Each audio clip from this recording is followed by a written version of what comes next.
Florence. Bonjour Marilyn. Alors, tu es venue chez moi aujourd'hui pour me parler de ton nouveau roman. Ça sera le deuxième d'une série sur Paris. Et je m'attendais pas à voir ce livre comme cela écrit de cette façon-là. Je pensais qu'il s'agissait plutôt d'un livre qui va aller parler des rues de Paris, mais pas des nouvelles, des petites histoires de personnes qui ont toute une histoire justement. Et tu dis l'âme de Paris, l'âme de Paname, c'est que vraiment tu rentres dans des détails peut-être un peu bien profonds. Mais, tout à fait, ce sont en fait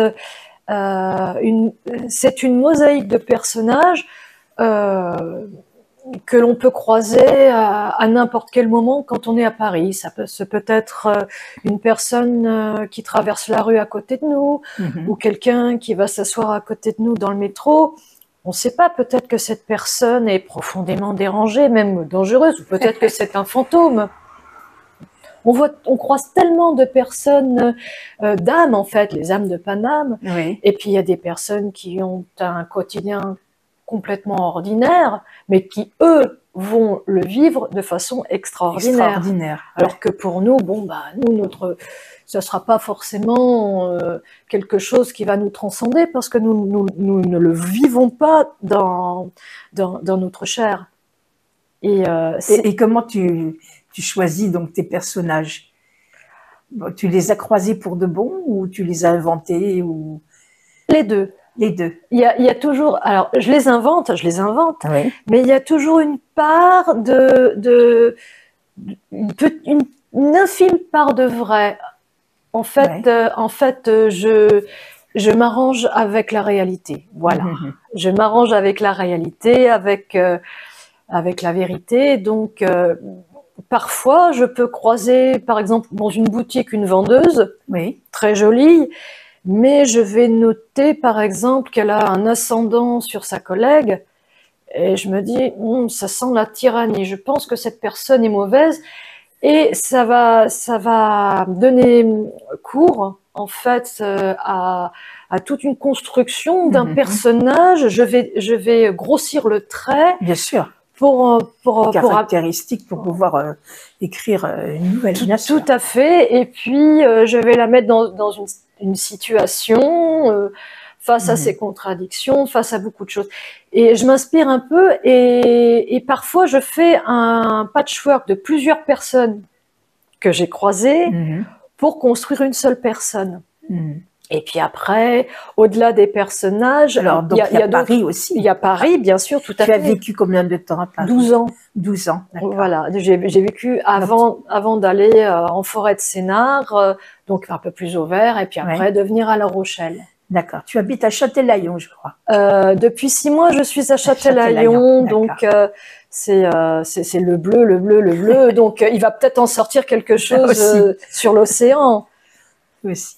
Parle-moi alors de tes deux romans. Le premier, tu l'as écrit à quelle période? Alors le premier est sorti en 2015. Je l'avais 2015-2016.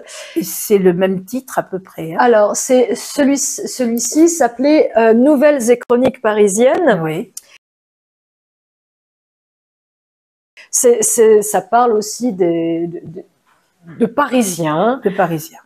Ou même ça peut parler de lieux de Paris, en fait, des appartements comme des personnages, puisque les pierres, on dit que les pierres transpirent les vies des gens, mais avant de transpirer, elles inspirent, elles aspirent et elles inspirent après. Qu'est-ce qui t'inspire chez moi alors? On verra bien. Alors, déjà, l'accueil, le sourire et le regard des gens. Parce qu'un regard ne ment pas. Un regard ne ment pas, et un regard, c'est aussi un petit peu comme un miroir.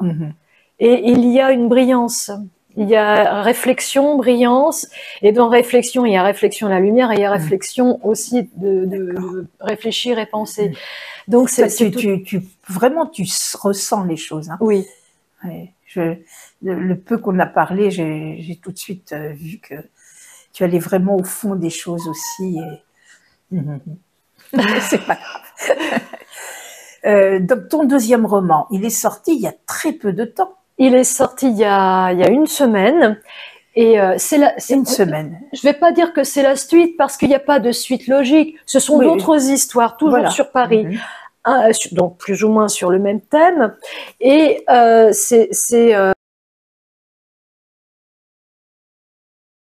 donc Les âmes de Paname, nouvelles et chroniques parisiennes, tome 2. Tome 2, bien sûr. Mais on peut commencer par celui-ci. Oui.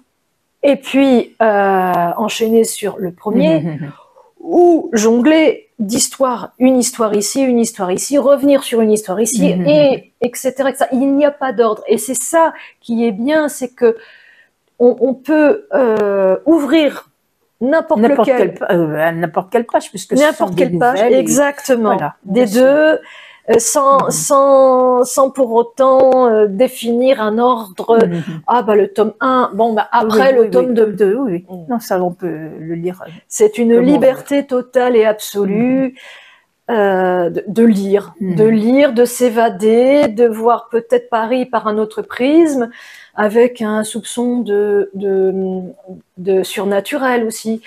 Regarde à Paris, tu peux ouvrir une porte et tu es très étonné de voir ce qu'il y a derrière. Exactement. Des fois, il y a des jardins, il y a des maisons magnifiques à l'intérieur. Des hôtels particuliers. Ah oui, oui. Ouais. Bah, dans le premier tome, j'ai une nouvelle qui s'appelle L'Arbre Sec, et et pourtant je me suis baladée rue de l'Arbre Sec. Je sais qu'il n'y a pas du tout, la demeure que je décris n'existe pas.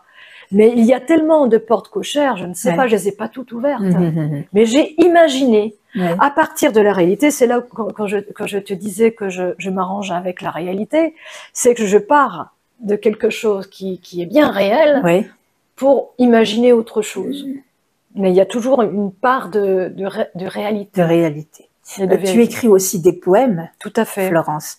Donc, ça prouve que ton imagination évolue et s'envole, justement. Donc, autant pour écrire des livres, des romans, que pour écrire des poèmes. Et tu es aussi artiste peintre. Tout à fait. Tu as vraiment plein de talents. Et tu m'as dit que tu m'as laissé entendre que tu allais sortir aussi un livre de poèmes. Tout à fait, qui s'appelle Entre hier, Y-E-2-R-E-S, donc la ville de hier, entre hier et demain. Et c'est en fait, j'ai rassemblé tous les poèmes que j'ai pu écrire lors de ma petite parenthèse brunoyenne, parce que j'ai vécu à Brunoy en bordure de forêt.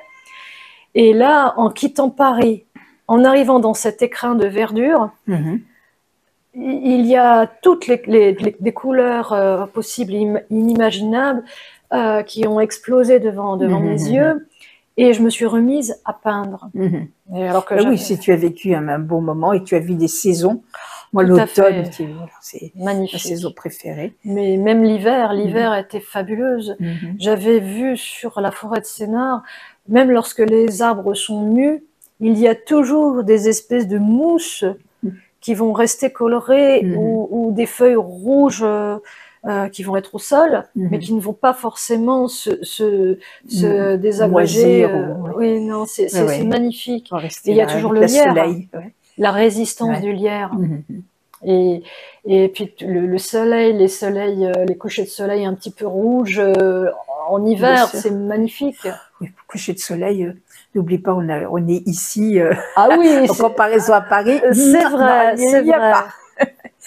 Alors, ton livre, il est sorti la semaine dernière. Tout à fait. Et tes deux livres, on peut les commander, on peut les acheter. Alors, dis-moi où, dans toutes les librairies ou... Alors, faut les commander. On peut les commander à la Fnac, sur Cultura. Bon, le mieux, c'est quand même en librairie. Les commander en librairie. Et puis, ou alors, on peut les commander directement sur le site d'Unicité, donc l'éditeur. Unicité. Oui, Unicité. J'aime le nom de la maison. La maison d'édition. Oui. Ça évoque beaucoup de choses. Et d'ailleurs, Unicité, on est unis dans la cité de Paris. Enfin bon, après. Oui. On peut aller loin comme ça. Très.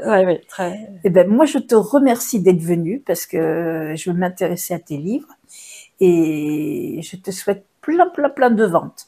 Parce que j'ai feuilleté, ah oui, ça donne envie de lire. autant toutes les nouvelles que... Et regardez les photos aussi, les photos de couverture, tu m'en as pas parlé. C'est une amie qui... Oui, tout à fait. Tu peux la citer si tu Oui, veux. bien sûr, avec plaisir. C'est Laetitia Dabeka qui est photographe et qui fait un travail magnifique en noir et blanc. Et il y a toujours le travail sur le grain, bon, la lumière bien sûr en tant que photographe.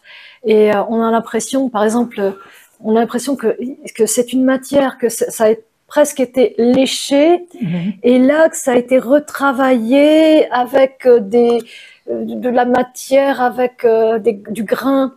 Et c'est pour ça que je te dis de m'en parler, parce que c'est... Elle fait... et tout son travail est comme ça. Et c'est pour ça que quelque part on se complète, parce que on a à peu près la même vision du monde, et le monde ne s'arrête. Sensations. Voilà, de sensations. Le monde s'arrête pas à ce qu'on peut voir. On peut l'élargir à ce qu'on y apporte nous-mêmes. Voilà, c'est pour ça que je voulais que tu la cites. Je voulais que tu la cites. Eh bien, bonne chance et à très bientôt. Merci beaucoup Marilyn. Oui, Florence, je crois que tu as oublié de me dire une chose très importante, c'est qu'il y a une journée dédicace.